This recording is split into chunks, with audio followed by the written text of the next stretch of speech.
Now just a minute ago when I was filming, you may have noticed I ran out of bobbin thread and didn't even notice till I made it all the way back over here. Now what I've done is I have wound a new bobbin and I use my seam ripper to very gently pick back those top stitches and those bobbin stitches until I had 2 thread tails that will be long enough to bury.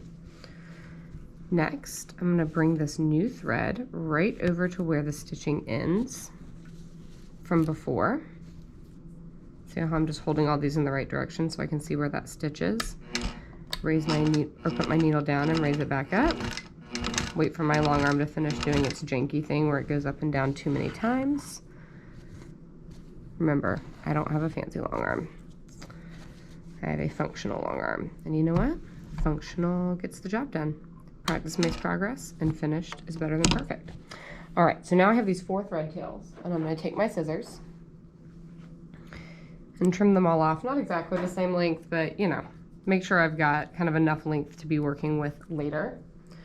And then I'll simply slide all these up here out of the way, and we can continue quilting.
Now, you may be wondering, HollyAnne, why would you choose to end right there?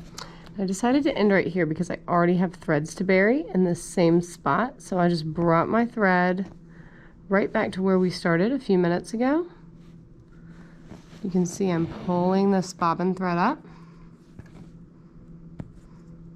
Now, the tricky thing is I'm going to have to slide us away for a moment and bring us back in order to pull that extra bobbin thread through. Now, here we are. We have this nice cluster of threads. I'm going to trim them all even and grab this needle with a big old eye. Now, I am going to split this into 2 groups to bury them, just because there's some space here. So these 4 threads, you could use the self-threading needle for this. I just prefer a needle with a big eye. Did I get everybody? Yep, all 4. All right, so what I'll do here, I'm going to reach my hand up under my quilt. Hopefully I'll be able to reach up far enough. We may have to roll ourselves down a little here.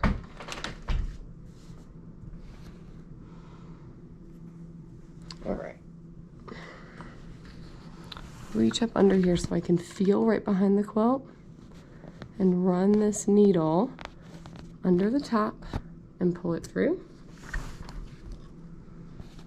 You see how all those ends are now nice, neat, and buried, and very carefully clip.